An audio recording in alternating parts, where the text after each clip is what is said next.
Welcome to the pod. And you are listening to another episode of What's the Reality on What the Reality. And this time we are doing a deep dive on Traitors, Treacherous, Michael Rapaport. I had to do a deep dive. I had to know why the people don't like him. I know I don't like him because of the whole Kenya Moore situation, but I needed to know other reasons why the folks don't like him. And we found the other reasons. But this is a deep dive on him from early career to his most recent stunt on the Traitors.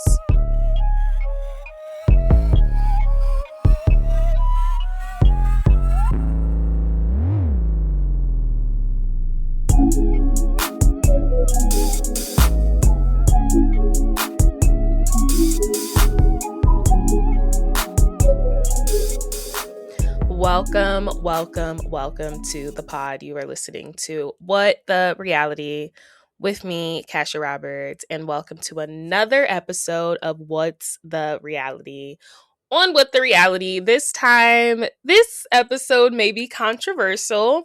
This episode may not be as beloved as the others, but I do genuinely believe this is something we need to talk about, and it is so opportune. It is so relevant right now. If you are watching The Traitors, you have experienced Michael Rapaport. I'm doing a deep dive on Mr. Michael Rapaport, and I learned a lot. I learned that he was an actor, and I learned that he has acted in some of the movies I've even seen. And I just never connected the two. I've always known, if you don't know, I've always known Michael Rapaport as this housewife buster, this loudmouth New York. That's where I met him, was on Watch Women's Live vividly. Now, when I research and do this deep dive, I realize this man is a whole actor. And he has been in X, Y, Z. So we're going to get into, his early career, his early fame. We're going to talk about Traitors a little bit towards the end, his Traitor stunt that was, we're on 6 episodes now. I guess it was like short-lived in general, but his time was coming. His time was going to come regardless. We're talking about some of his controversies and his public feuds. So thank you so much for listening. Let's get into What's the Reality on Michael Rapaport. Starting off, let's just give a little background. There's no shocker that Michael Rapaport grew up in New York City. He actually grew up in Manhattan. This is partially probably where his aggressive attitude comes from. He's just a New Yorker. He's like somebody what I imagine as New York. Literally.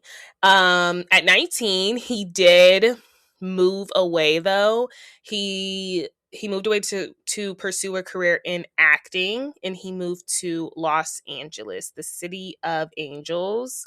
And he eventually would get his big break in China Beach, which was like this 80s sitcom TV show. It was like basically a hospital, and it was like based in the 80s of like the Vietnam War. So it was like the Vietnam hospital, like where you would see like all the soldiers and stuff come in, and it was about this one woman like pursuing true love or whatever. So he got his big break on China Beach.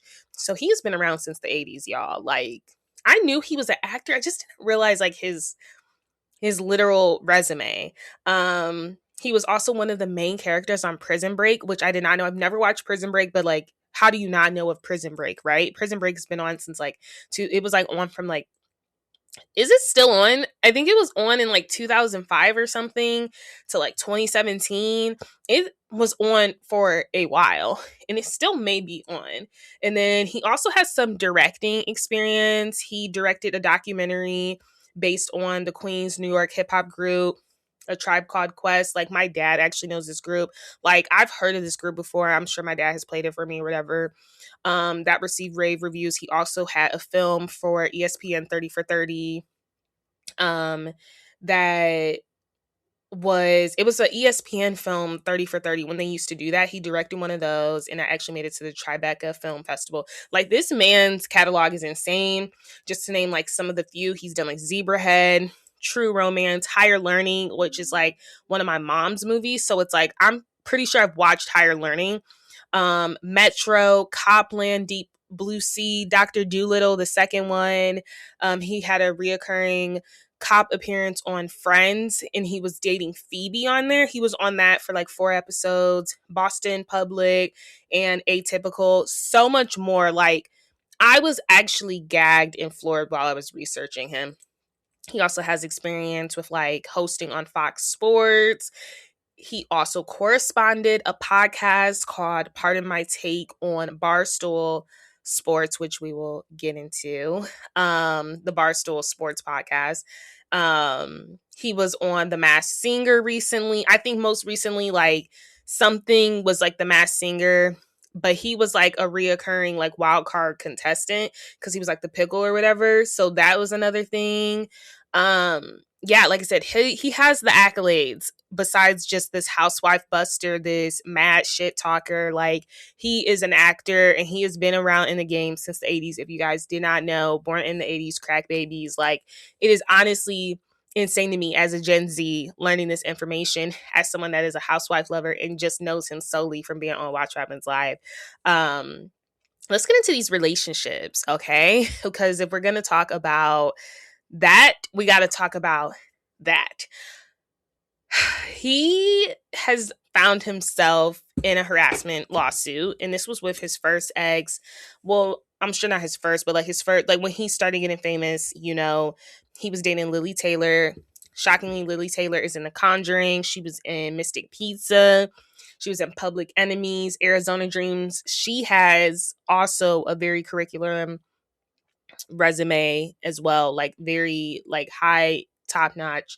I was shocked to learn about The Conjuring, but this is probably his most notable ex, because it ended in a harassment lawsuit. So basically, he was arrested in 1997 because he was harassing her. In May 1997, Rapaport was arrested for harassing and stalking Lily Taylor. She had filed a police report stating that after they broke up, that he had been harassing her repeatedly by showing up at her apartment in the middle of the night, banging on her door, and he was repeatedly calling her.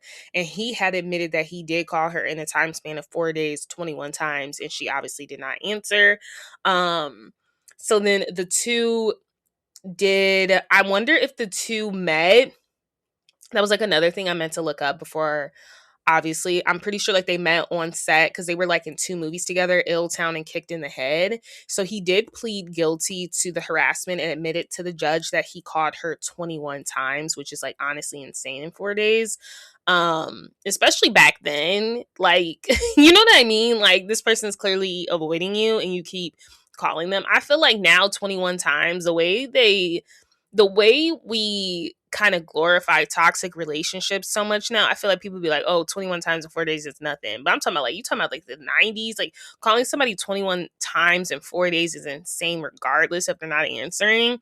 But I feel like now, if that was to make it to the police, they wouldn't have taken that serious in today's time, if I'm being completely honest. But regardless, she was granted a protection order against him, and Rapaport had to seek counseling twice a month for a year following the verdict. So this is his first time we kind of see him like in some legal trouble. This is the only time, this harassment arrest. So another relationship he had was with Nicole Beatty. So his exes are all very notable. They all have accolades. They all have experience in the industry. So Nicole Beatty, he has 2 kids with. They were married for 7 years, 2000 through 2007. And she's the writer and producer of The Walking Dead, you guys. What? Like The Walking Dead, Mo, and For All Mankind. I've heard of all of those, I think, but obviously most notably The Walking Dead. So she's the writer and producer. They were together, like I said, for 7 years, 2 kids. And then his most recent public relationship, is with Nae Dunn, which is spelled Kebe Dunn. But it looks like on Wikipedia it's pronounced Nae Dunn. So that's interesting. But the two had actually briefly dated in the 90s and ended up reconciling after him and Nicole Beatty broke up. So they reconnected in 2012. 6 years later, they got married, and they've been married, or it was like 4 years later. They've been married ever since 2016. So I'm like, oh my gosh, like it's just crazy. So then also, while I'm obviously looking up past relationships, why did Natasha Lyonne pop up? And I was like, there is no way that he has dated Natasha. Did I pronounce her last name right? Lyonne. There is no way he has literally dated her. Like it just didn't make any sense to me. And once I did a little more digging, I found that this is what's leading us into our public feuds segment. So we just left the relationships, the early career, early fame, or whatever. Now we are moving into the public feuds. The Natasha Lyonne comes essentially from them not dating, but them having a toxic landlord tenant relationship. Like I said, this stuff goes way back to when I could even read a magazine. So in 2005, Jane magazine was a thing. It was a women empowerment magazine, which is crazy because they're having a man write an expose on a woman, right? It's such an oxymoron. Michael Rapaport wrote an expose for Jane magazine, which is a woman empowerment magazine, which is ironic because obviously you have a male writing an expose about a woman for this woman's magazine. And it was called Evicting Natasha Lyonne. Also, shocking to me, you guys, good thing I can admit this, but I did not know she was also around in this game as long as well either, since she's been like 18. But I know her from Orange is the New Black. She has founded the house of Netflix, in my opinion, because nobody was talking about Netflix before Orange is the New Black. So that's where I personally know her from. Obviously, I know she was in so much other stuff, but she has been around and they shared the same agent. So they were actually really cool. And he was still working out in Los Angeles and he needed tenants, obviously, to occupy his New York City space.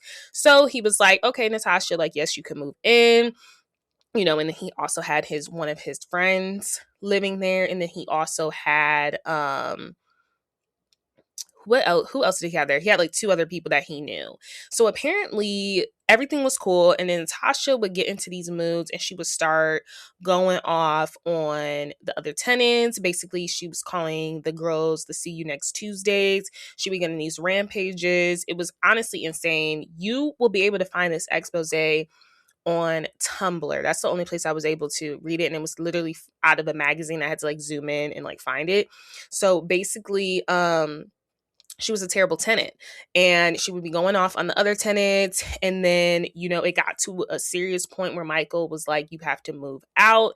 She refused to move out. And then eventually she would try to move out, but she would keep pushing it back, like pushing the date back. But I guess it got so bad that by the time she moved out and he did go to assess the situation of like the housing situation, he had to contribute $16,000 worth of cash for repairs.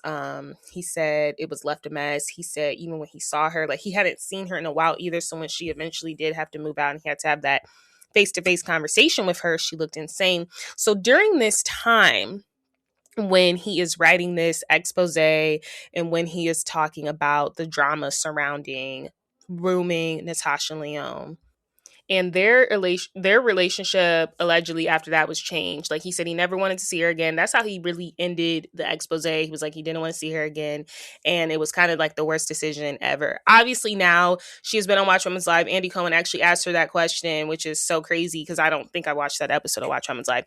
But it's like he has asked her the question like, where do you guys stand now? They are on good terms now, but it is something to be said that during that time she was struggling with substance addiction. She was actually into heroin a lot at the time, and she had a heroin heart as well. So she looked very different, and it's just insane to me because when you read the expose, which I'll try to link maybe in my bio so you guys could like try to find it through the Tumblr, but you have to have like an account, but I just zoomed in, honestly. He mentions in the expose, like when she hugged him, he was so scared because her body physically looked uncomfortable and ill. And when she hugged him, he knew that she knew he was uncomfortable with her appearance. So, and a lot throughout the expose, a lot of her friends have went to him and said like, we're really concerned for her. And like during this time now, we know she's been sober for years. I think she smokes cigarettes at least, or like weed or whatever, but she's been sober obviously from the hard stuff. And that was during that time period because she had a DUI arrest, like I think like in 2001. And then there was like another incident, but like the expose really goes into detail. So that was his first like kind of public feud that we knew about. Now we have another one in terms of, I briefly mentioned about his work at the Barstool's, podcast, Pardon My Take. It was a sports podcast. So in 2017, Michael Rapaport joined Barstool's podcast, Pardon My Take, as a commentator, and actually he was fired 8 months later, and it was very quick. It was very swiftly, and it kind of happened like with a snap of a finger. Because he was getting into it with the fan base. And also I heard that there were just like tensions along with the people as well at Barstools. So apparently there was some situation where he referred to, the Barstool people, they referred to themselves as stoolies. And someone had tweeted just like about like not liking him. You know how fans do like, oh my gosh, like, oh, do we really gotta listen to this guy? And he's like, us stoolies don't want to hear that. His response to that is like, if you call yourself a fucking stoolie for real, you've already lost in life. So that tweet alone, because he was like making fun of the fan base, they were just kind of like, we're about to get you out of here because you're now making fun of our fan base and all this stuff. But I want to also get into like the lawsuit that he then formed against Barstools and Dave Portnoy, which has been to this day, we're in 2026, this happened literally 10 years ago, which is crazy to say, but to this day, it has been his biggest public feud. Like one of the biggest ones is like against Barstools and Dave Portnoy. So I'm reading this by Courthouse News, and it kind of goes into like everything that happened. I know in general, before I read it, that he was saying that there were merch printed after he left. Basically, it was a t-shirt with him as like a clown and a question mark on his chin, basically alleging, he insinuated that as like them saying he had herpes, I guess. And then he also just said they were making demeaning or threatening accusations about him, like saying how he physically abused his ex. And I'm assuming they're referring to Lily Taylor because of that harassment case, which there was no physical abuse in that at all, especially when I looked into it. And then they also accused him of being a racist and I think like a fascist or something. So he's saying that they essentially were like running a smear campaign as soon as he left or whatever. So according to the courthousenews.com, Barstool Sports online smack talk against actor Michael Rapaport was not defamatory. I don't know why I just had a struggle saying that. So this article I'm reading is basically the outcome of the defamation lawsuit. They basically are saying it was not defamatory. A federal appeals court held on Tuesday. Like I said, this is from back in this is in 2024. So this was updated in 2024. This was like an ongoing legal thing for the past like 5 years. So the 53-year-old actor and comedian, obviously he's probably like 55 now, claimed in a 2019 amended complaint. So let's get the dates correct. Sorry, guys. So in 2017, he was hired to work for Barstools. He was let go in 2018, and then he filed this lawsuit in 2019, and this is an update from 2024. Okay. So he claimed in 2019 in an amended complaint that the popular sports and pop culture website Barstool Sports, which had briefly hired him as a podcast host, defamed him in public statements and in a diss song video that portrayed him as a racist fraud having herpes sores and having physically abused his ex-girlfriend. The Second Circuit on Tuesday dismissed Rapaport's revived defamation claims on appeal, finding that Barstool's statements about him being a racist and a fraud are non-actionable because they, quote unquote, lack a clear, defined meaning and cannot be proven true or false, quote unquote. Moreover, none of Barstool's statements imply that it was based on undisclosed facts known to the speaker. The appeals panel wrote in its 11-page opinion, therefore, no reasonable reader could find that the statements alleging racism or fraud were conveying facts about Rapaport as opposed to reflecting the opinion of the speaker, which is like obviously freedom of speech, and yeah, it gets kind of sticky with like the podcast and stuff and like the takes because like it's like podcast is like you have every right to speak your opinion, right? The appeals panel noted that the dismissal was supported, weighing the entire context surrounding the purportedly defamatory statements. Say that 3 times. I cannot. Quote unquote, the district court appropriately considered that the statements at issue were made in the context of a hostile, vulgar, and hyperbolic feud between Rapaport and Barstool as a result of his termination. So that's another reason they're saying, like, you can't take this serious because it's, like, obviously some get back after you guys have been in this very hostile relationship following your firing, right? The context was one within which even certain ostensibly factual statements, I've never seen that word, ostensibly factual statements could be reasonably understood as part of tasteless effort to lampoon because they were made in the emotional aftermath of a situation when animosity would be expected to persist and in circumstances where an audience may anticipate the use of epithets, fiery rhetoric, or hyperbole.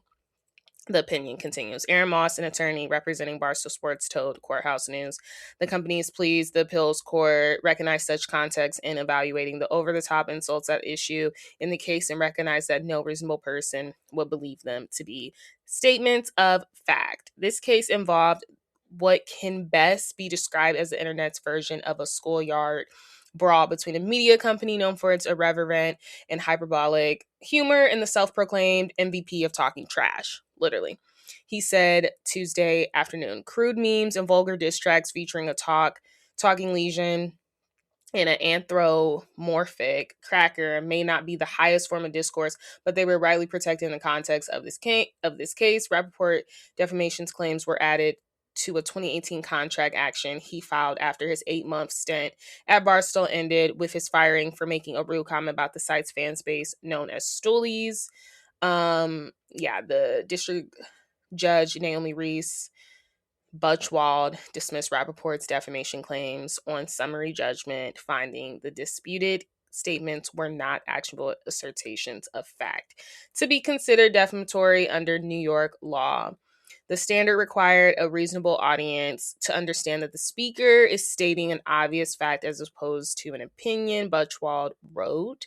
On appeal, the 3-judge panel affirmed the lower court's dismissal, finding that the other cited statements about Rapaport having herpes, being a stalker, or being a domestic abuser also were non-actionable opinion and in a larger context occurred in media, sports talks, radio, online blogs, and the social media platform then known as Twitter, where audiences reasonably anticipate opinionated statements. So Rapaport, a New York native and lifelong Knicks fan, is a Fox Sports reporter and hosts his own podcast, yada, yada, yada, which is promoted, whatever. So that was just kind of like the end of it. They were basically saying there was nothing that could be found with it. And that was kind of that wrapped. But like I said, Dave Portnoy till this day has called Michael Rapaport one of the worst hires in history and said that just like hiring obviously for, the podcast is just like one of the worst mistakes they've ever done. And that I don't think till this day they're on good terms, especially if this was the appeals or whatever was resolved in 2024. We just got 2026. I'm sure they will not be meeting at the minds at any time soon when it comes to that. Let's move on to another feud that I did not know Michael Rapaport was involved in, which is Kevin Durant. I think I heard a little bit about this, but essentially Michael Rapaport, was criticizing Kevin Durant's playing skills, power forwards, NBA, whatever, on Twitter. And he was making that publicly known. And then I guess Kevin Durant slid in his DMs, basically calling him everything but a child of God. I actually have the exchange. I have the link that I'm going to bring up, basically calling him everything besides that. I'm going to pull up the tweet too that Michael Rapaport had allegedly said. So Michael Rapaport said KD seemed deeply in his feelings with the NBA on TNT crew after the game. Damn it, he's super sensitive about everything. Don't do the interview. And so then we have Kevin Durant responding, calling him a bitch. He was like, you a B. And then we also have Michael Rapaport. I'm just going to read their literally exchange. I'm gonna bleep out because it's like a lot of vulgar stuff they both say. He said, "Just do the effing interview, and if you're upset." So this is at the time where I'm assuming he's a Fox Sports reporter as well, and so that's maybe why he's like, "Don't do the interview." And so then obviously Katie's like, UAB, and then he's like, "Just do." And then Michael Rapaport's like, "Just do the effing interview. And if you're upset about something they've said, say something." Up there looking like you were going to cry and shit. And then Katie said, "I did the interview, you D-head. Tell your baby daddy Chuck to be better at his job and frame his..." What does that mean? Frame his what? And frame his okay, that's just the end of that. And then it looks like he sent something. He said if someone called Easy Money an idiot, he would literally cry on TV. And then Katie responded, "I heard it was all before you. See you next Tuesday. Chuck doesn't need you as a security, you pale pasty cum guzzling B. I swear I'm a at spit in your face when I see your butt. Bet your life on it. Meet me on West 17th tomorrow at 10, or better yet, what's your address? 10 a.m. at Catch Steak on the corner." And then he said, and then it's so funny to me because, like, yeah, Michael Rapaport is like blasting these text exchange, but he's also like cutting off a lot of what he's responding. He's only showing what Katie is saying. So then this is where a lot of despise for Michael Rapaport comes in, because he told KD to go help the kids in Bronzeville, Brooklyn, and stop being an effing PUZZ. And so they're like, "Why are you saying Brooklyn?" Like, they're saying there was some racial undertone with that, whatever. We'll get to a lot of the controversies he's in. And so then Katie's like, "UAB for even caring how I do an interview. All you do is suck other men for attention. Trump didn't pay any attention to your sorry A. So now you want to use everybody else to get views and laughs. Your life is a joke, you effing pale sea sucker. Go get some. It's effing with your brain, piece of crap. Go to Brown," and then he said it again, "Go to Brownsville and help the people that need it, goofball." He said, "You go do it, clown. Good for you." No, but nobody gives a F. And then there's just more screenshots. You called your lawyer like the PUR, so I guess he got legal stuff involved. He said you couldn't talk Portnoy talking as defamation of character. And he said, "You want to lawyer up your wife mad AF because you wasting that little bit of money on a lawyer's because you can't take a joke." So yeah, they got like that involved.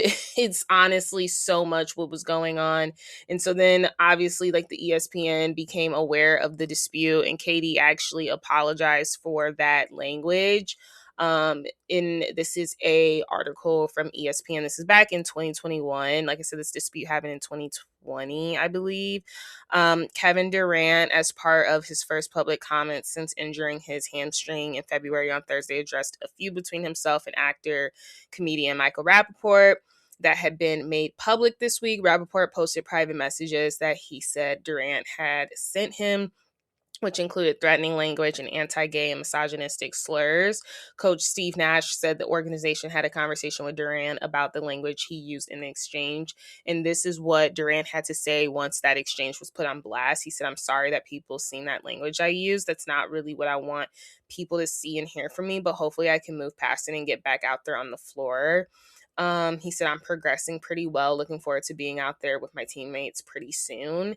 So, like, honestly, he didn't even apologize for it. He just said, "I'm shocked that this man would literally put me on blast like that," because these are DM exchanges that obviously Michael Rapaport has made public. I don't think Katie would have made it public. And the fact that it was made public, this has been added to another public feud he has had, in additional to the Kenya Moore of it all, which I'm going to move into with a Housewives segment. I don't want to talk about it underneath the public feuds. But like, this is what Michael Rapaport does. Like, that is what he does. He like puts you on blast. We've seen this with the expose of the Jane magazine. And then we've seen this now with the Dave Portnoy, you know, him talking to his lawyers and making this a whole legal thing. Because then, besides, you know, he can claim that Barstools was doing XYZ, but he also was making social media videos at this point and going back and forth with the stories. And then we see him putting on blast Kevin Durant. So this is something that kind of he does. It's like you get into it with him. Your exchanges may be plastered on social media because that's what he does. He brings everything to social media. But let's move on to noticeably his most recent public view, which was obviously with the mayor, Zohran Mamdani, which is of New York City. This is as of recent. This is as of 2025. Michael Rapaport, following a lot of elitists. I don't live in New York City, you know, but I am excited for their new path coming forward. I'm hoping it can be a little less expensive for the people because it is expensive to live in New York City. And, you know, all the other things that he has promised, but I really am looking forward to the affordable housing and hopefully that helps. So every girl can literally live their dream in New York City. But besides that, like it joins like a specific group of elitists. Michael Rapaport joins a specific group of elitists that did not want this man taking office and like vowing to leave, you know, like this is terrible. Like they were so against this man taking office. And, you know, he has made it very public that he does not support him on social media. He's expressed it multiple times, his disappointment for Zohran Mamdani winning. And since then, he has announced now his run for mayor in 2029. He's referred to Zohran as a shit stain at the helm. And this is what he said when announcing that he is honestly, this is what he said about him like winning. He said, "We have a shit stain at the helm right now in New York City, and it is really, and it is a reality. It is a effing reality. I think he's going to supersede our wildest fears and expectations." Zohran the zero, Zohran the xyophobe. He is going to supersede all our fears and expectations. Yeah, he, like I said, Rapaport, like once he guns in on you, he's like, I'm going to end you. And we also see that, I'm gonna talk about Traitors also a little later, pretty soon. But we see that in his disputes. It's like he doesn't have a 0 to, you know, 30 to 50. He just goes 0 to 100. He is known for this though. I don't understand how he is. I mean, obviously he's a credible actor. He is at all the things. He has been in Friends. He has been in some crazy, high, accoladable, knowledgeable, worthy, Oscar worthy stuff. But it's like his personality has followed him throughout all of this stuff. And it is always continued to be that he is this major, he has a terrible attitude and he goes from 0 to 100. So I'm reading this article from the Hollywood Reporter, which kind of talks more about him being the loudest critic of Zohran Mamdani. So it said 5 days after Zohran Mamdani was sworn in as mayor of New York City, Michael Rapaport announced that he would be running in office for 2029 to remove the Democratic Socialists. Whom he referred to, as I said, as a stain at the helm. Rapaport has appeared in dozens of films and yada, yada, yada. However, he is best known for his role in Phoebe's. Is he best known for that role in Friends? I'm assuming so. So yeah, he did share that news for his future mayoral bid at the end of his latest episode, I Am Rapaport Stereo podcast. He said, "Let me tell you something, guys, girls, women, children of all ages. 2025 was crazy, and I don't see it getting any effing calmer or cooler in 2026 the way things started. That's why I'm running for mayor." He said, okay, what else did he add? He said, "I, Michael Rapaport, am running for mayor of New York City 2029, born, raised, NYC. Nothing's free, no BS, no fake grants. I'll own my mistakes, apologize when I screw up, and fight to make this city safe, affordable, and thriving. You got Zohran, the moron now. Mayor Rapaport is coming. How do you like them apples?" Yeah. Yeah. So that was his latest feud. Let's move into his political views and controversy. So, disclaimer, I personally cannot speak for, his viewpoint and obviously his strong stances. I am literally taking my notes from Wikipedia in the controversy in the Reddit sections because some of this stuff is like a little beyond my knowledge. Just like terminology and stuff. And I don't want to, misspeak anything. So this is at a point now where I'm speaking about his political views and his controversy, where I personally am taking this directly from online. I'm not going to be inputting anything right here, but this is another reason why people apparently have an issue with him. And it is because of like his stances on the Israel Hamas attack.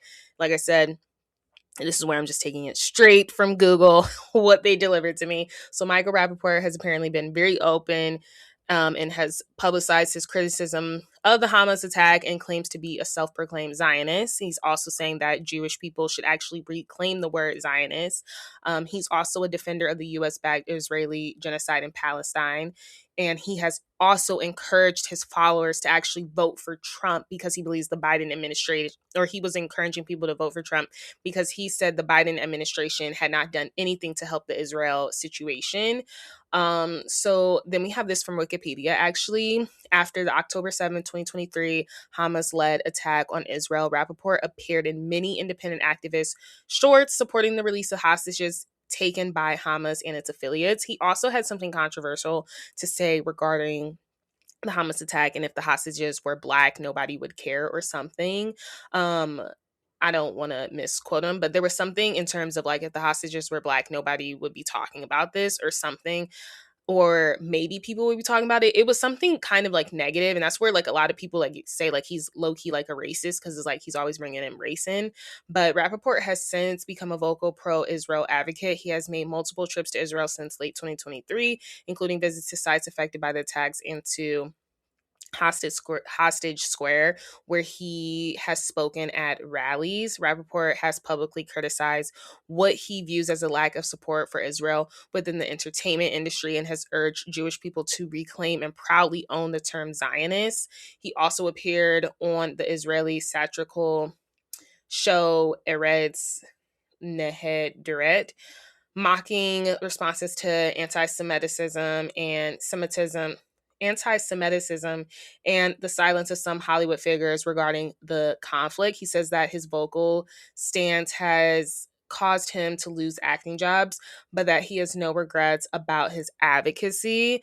In February 2025, the militant pro-Israel group Batar US posted a video of Rapaport on social media in which he praised the far-right rabbi Meir Kahane, saying the Kahane was always right.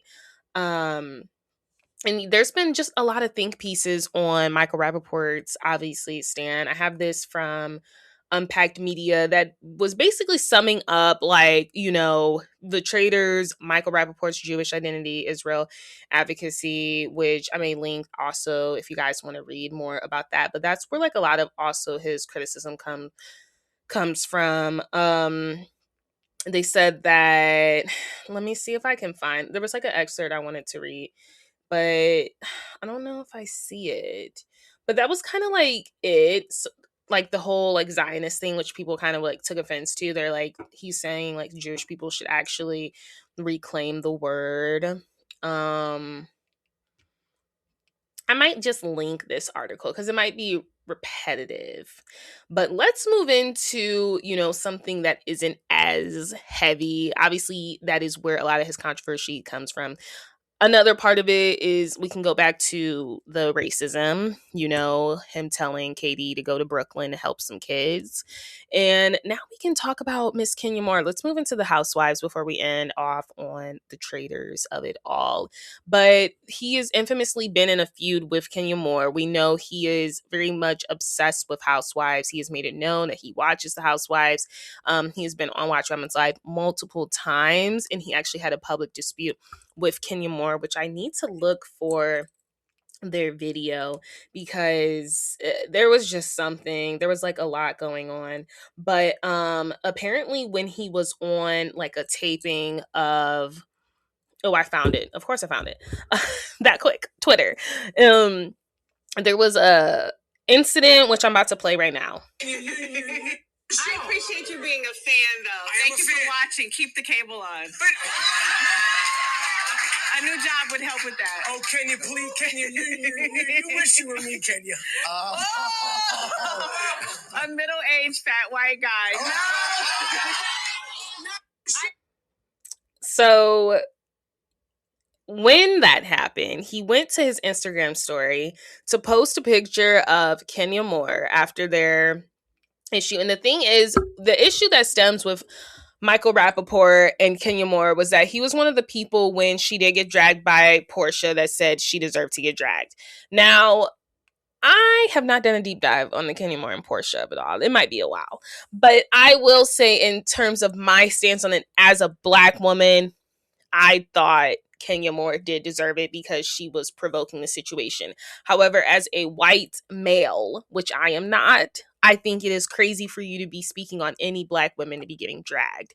So Kenya Moore kind of came into that environment as like, I know this man has been talking mad crap. He's been on Watch Women's Live. This is like this was like, I think after like the dragging happened or like a couple seasons later, she knows she does not like this guy, right? So they're coming face to face. He has sat with multiple housewives as well. I think he sat with like Giselle before. He sat with like one of the Beverly Hills girls. Andy loves him. He loves for that man to be in the second seat, whatever. So he went to his Instagram story to post a picture of Kenya Moore. And then the next slide was a picture of a gorilla. And I left it at that. A gorilla.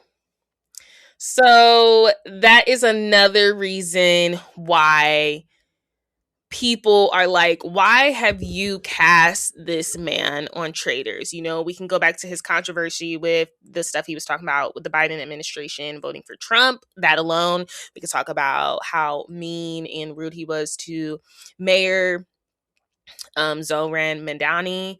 We could talk about, you know, the whole Katie of it all, putting him on blast. We can talk about the Natasha Lyonne, putting her on blast in a Jane expose. We could talk about the Barstools of it all. The Stoolies are mad to see him on Traitors.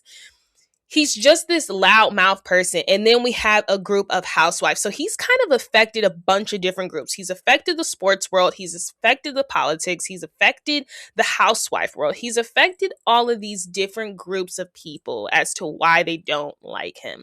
I personally do not like this man because who are you to literally say she should have got dragged as a white man? Knowing our history. You know what I mean? So I personally don't like him because of his stance with the whole Kenya Moore thing. Like, I can agree with, I think she needs to get dragged, but for you to make that so loud and clear, he's been super critical of Kenya Moore. He's been super critical of a lot of the Black cast, and he really doesn't have a boundary. He kind of pushes it.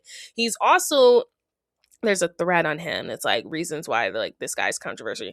He's like, if you're not being called a racist, are you really living the right way? So it's like he kind of embraces these insane ideas of himself. He recognizes them and he sees them and he embraces them, right?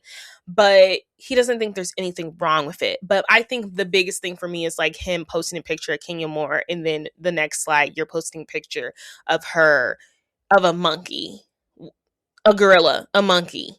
Like, that has racial undertones under it in general.